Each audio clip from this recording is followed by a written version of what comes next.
Happy holidays, everybody. Welcome to Leadership Lunch Chat with my good friend Amy Vetter.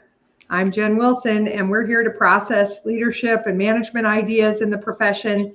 And Amy and I are just returned from Digital CPA 2021, the 10th anniversary conference put on by CPA.com and AICPA. And she and I thought that we should process insights from that conference, that we would just share perhaps random musings, but I think they all tie together in and kind of where the market's headed and what we really see and hear from successful firms, particularly at the conference. And so, Amy, I'm going to, hand that to you and you get started and we'll see where it takes us. Yeah. So, first off, it was great to be at a conference where everyone was so passionate about technology and automation. And really, there's a lot more discussion around the how to do things. I think one of, the things that I would like to see in the future is to bring a partner that isn't involved on the digital side or the technology side. Because a lot of times, what happens is the people that go to those conferences believe in it, trying to push it in their firm, and then they have to come back and try to fight for it. And those people weren't there. They didn't see all the expertise there talking about it, the different vendors there talking about it.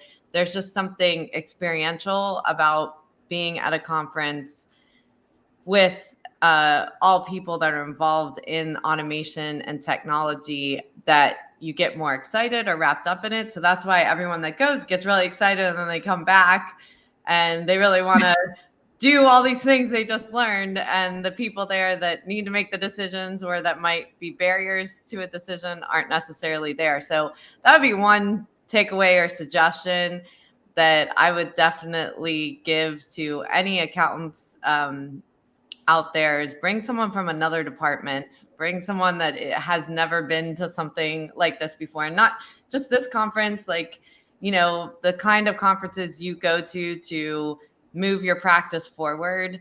It doesn't necessarily have to be the doer that's there. It's really to broaden your perspective on where the profession is going and how to help the entire firm. Yeah, I couldn't agree more. You know what I pictured and made me laugh while you were talking is that I pictured like coming back from the conference and walking in the door, figuratively speaking, of the office and getting hit with a big bucket of ice cold water. Yeah. You come in and you're like, I'm all lit up and I'm excited and I see all this transformation possibility. Smack, you get hit with this water, this like wake up call that says, no one else here wants transformation. Nobody else understands this story, So I couldn't be in more agreement. The digital CPA community, for the most part, are people who are digital, so they're technology ready, they're efficiency minded, they're transformation and change minded, ready to make change. They've been making change for the most part, not all of them, but they've been making change, and that's exciting, so they have change to talk about. Here's what we did. Here's how we've addressed this. There's a lot of discussion around client accounting. That's a big playground in that group, and a big bunch of the people are client accounting or CAS practice leaders or participating in a CAS practice in some way. CPA.com's done, I think, a brilliant job of getting managing partners involved. And every other year they have like a managing partner track. And so that's one way to bring somebody else for sure. It's usually the top firms and it's invite only. So because they can't have everybody there, but it does get the leadership of firms starting to think about this and talk about it. And now they're, down the path of making it a core strategy. So that's cool. I think, change ready group, digital group, but also collaborative group, wonderful information exchange. People were willing to share. I did a session on solving the capacity challenge. And, at each idea that I talked about, outsourcing, offshoring, non-traditional, non-CPA roles, those sorts of things, we went through this kind of list of possibilities. And it was so cool because I would say, who's done it? Who could testify? That's what I would say. Who would testify to this, or who wants to fight with me over it, or the group, and say, no, I don't like this idea. And we had a little bit of pushback here or there, but mostly I had, people stand up and say, we've done it. Here's what worked. Here's what didn't. I'm happy to talk to anybody after the session, and then after the session, there'd be a little meeting in the hallway of the people who were interested in that strategy. And I just was so proud of that collaboration. It's just one of the things that makes that community unique. Yeah, I experienced the same thing in the session that I did. I couldn't believe how engaged everybody was and sharing. So I think that was the biggest thing. I mean, the topic that I was doing was about data analytics and business intelligence and client advisory services. And to me, like, that topic a lot of times is very, it sounds not accessible.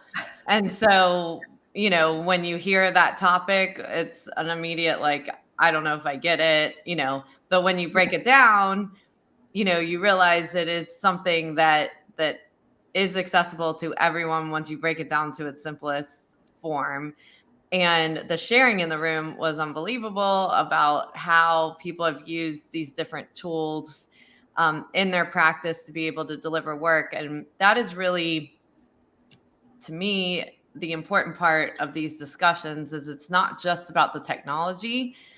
It's how you learn to use it to spend more time with your clients. And so I think a lot of times when technology is put into place or into these practices, it's like throw another report at the client and the client still doesn't understand anything they're seeing. So it all looks cool, but no one's really taking the time to learn, what does an engagement look like once you use that technology? How do you communicate the results of that? And then how do you then help going forward? And it's just such a heartfelt thing for me about, like, really helping small business. And when people actually understand these tools and get, roll up your sleeves, get dirty with it, like, learn about it, learn what it can do and how you can help your client. I mean, these are things that just were never available. And to do that kind of work took, hours and hours and hours, and you still probably weren't getting to the answer as quick as you can now with the tools that are available. So it's when you can, see it as more than technology, but be open to actually changing the conversation, changing the engagement. That's, I think, when the technology merging with accounting is exciting. It is. And there's so much of that, at that conference, and it's AI, it's RPA, the whole bot piece, and real automation of some of these repetitive tasks, and maybe the combination of automation of repetitive tasks and seeking out low cost, more available labor through outsourcing and offshoring. And that combination to allow firms to focus their more technical resources on client service and less on processing stuff. And I just was super excited to see all of that really becoming real, and firms really embracing it. I mean, that's the interesting thing about offshoring and outsourcing. And non-CPA hires and putting more administrative people in place or operational people in place in the service delivery process. There just was hardly any pushback this round on any of those conversations. There was a little here or there, but for the most part, most people were like, yes, we get it. We have to. It's not an option. It's also a good option. It's not just like a desperate option, but this makes good business sense to us and we're on our way. And that's exciting because the profession at large, because you and I both get to work with firms that don't go to that conference, the profession at large is 3 or 4 steps behind, maybe 10 steps behind on those subjects for sure. Yeah. So, just to switch gears to another part of the conference, they you've been intimately involved. They've done a lot of surveying of firms best in class in this area, and there was traits of highly profitable firms that they picked up from the survey, which I think we talk a lot about in this leadership lunch chat and in our generous leadership discussions, but just thought I'd kind of read them off and then we can, go from there. And the first one was strong leadership, which I felt needed maybe more definition of what a strong leader means, because leadership to me is not necessarily your title. It's how you influence, and you can be a leader from the lowest levels of the practice by bringing people along, being open to ideas, being flexible, agile. And, when you hear the word strong, sometimes you might think, of kind of the, way far, you're right, push down, right? And this is the way it's going to be. And it's why a lot of firms are, could be losing staff as well, because the staff looks at them and says, this isn't going to change. So would love to throw that one at you as well. Yeah. Well, I mean, I think part of strong leadership, besides just, recognizing that your job is to influence others and motivate others towards some sort of common goal, it's getting that common vision and goal in place. And I think one of the biggest issues facing our profession at the leadership level is a lack of unity about where we're headed. Mm-hmm. We're pretty fractured these days. And the reason we're fractured is selfishness. And the selfishness is some of these people are it's like we're all on a road trip in a firm, and we're all in a van together going on this road trip, all the partners. But some of them plan to get off at a gas station in a couple of miles, and they're not going to get back in that van, but they are really trying to control where the van's going on its ultimate destination or road trip. And, they're not going to be part of the road trip for long. They're not staying for the 5 or 7 or 10 years that we're trying to drive this firm forward, but they're trying to control the next 3 because that's what they're going to be part of. And they don't want to maybe participate in the change. They may not want to pay for it. They don't want, they want to maximize profits and maximize, their payouts and comp.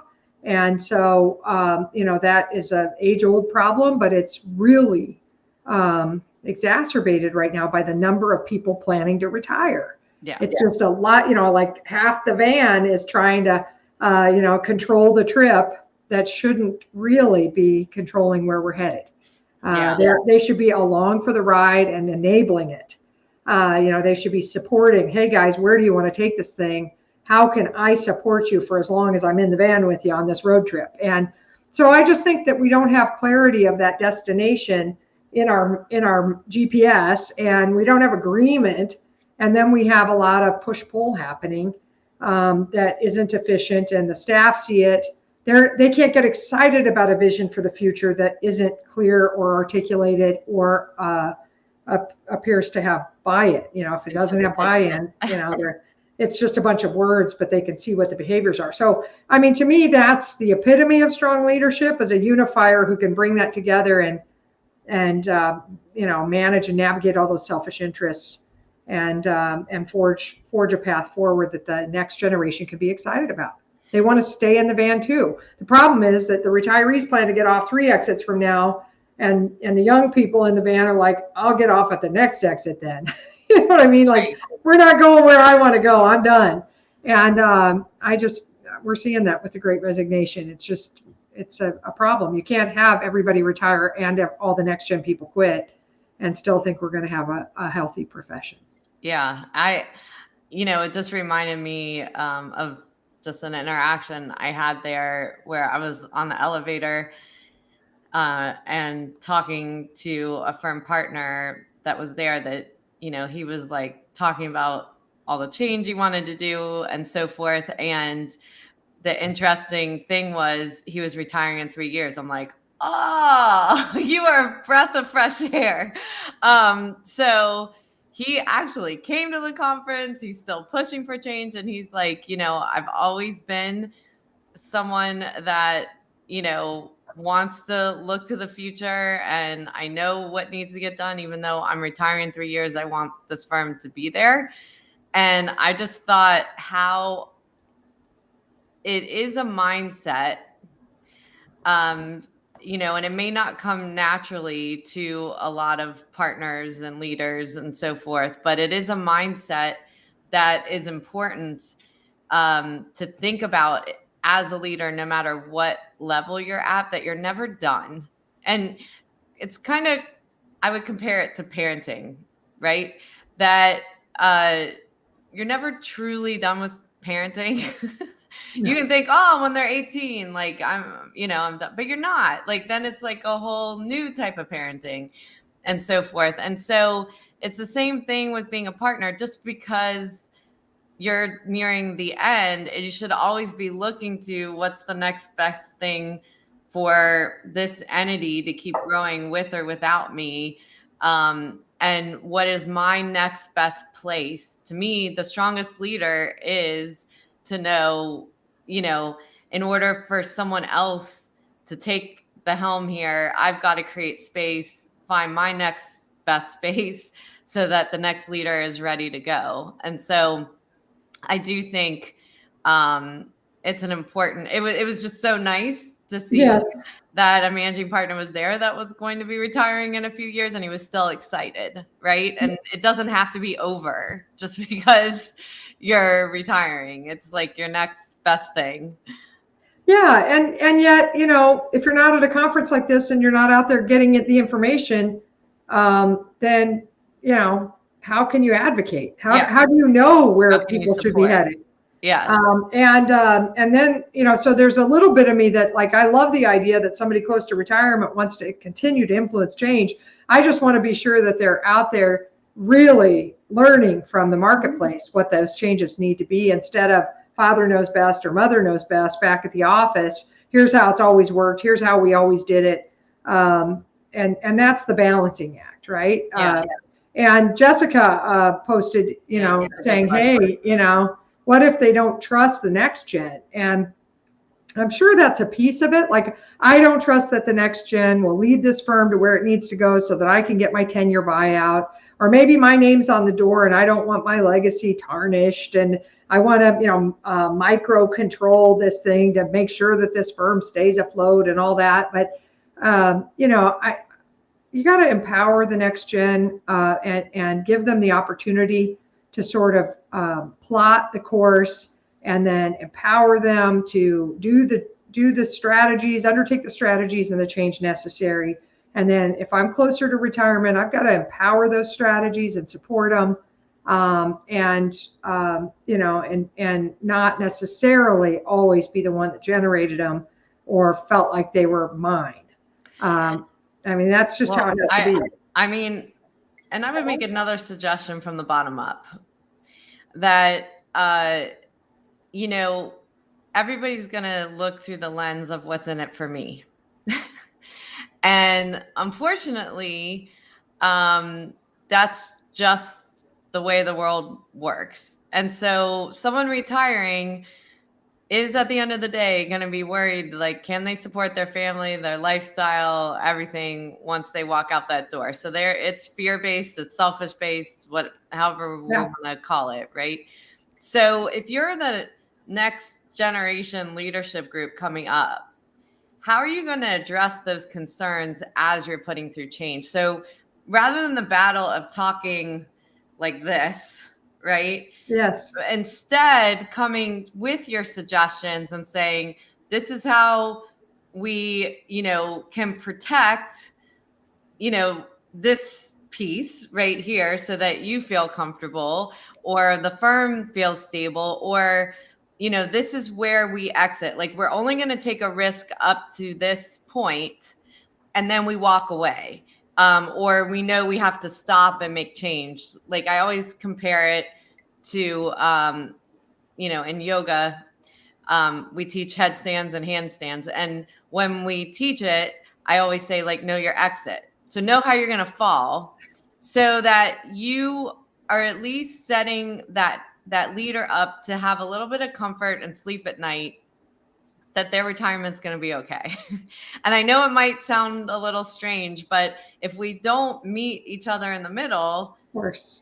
It's hard to build that trust because there is fear. Like they don't have a way of making income once, at the same level once they retire, and they know that, and they've worked their life for that. So there is importance to what their fear is, but then it's also the way a firm is set up that creates that selfish interest, right? But then it's like, what do we do as the next generation leader to address it and make sure we can show growth, a strategy, how we're going to monitor it over time to just keep everyone comfortable? Yeah.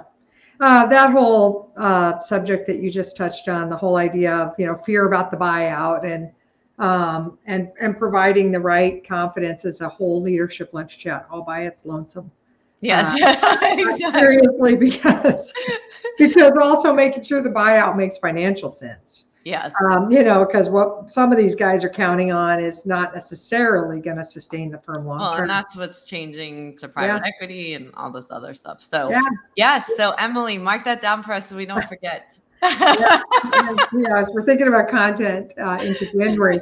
And speaking of which, I think we have to wrap. And we're interested in your ideas for content all the time. So if there are specific things you want Amy and I to grapple with, we would love to do that and know that. And you can reach to us in social to share those ideas at any time. And Amy, I am so glad we're together now. I think we have one more week before we go on hiatus. So I believe that next Friday we're together at noon Eastern for our final leadership lunch chat of the year. And then we come back together sometime in January. We'll name that date when we see you next week.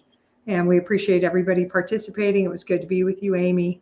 Thanks, Emily, for running the back end. Appreciate you too. And great job to the AICPA for another conference. Yeah, super great conference. Thanks. Bye.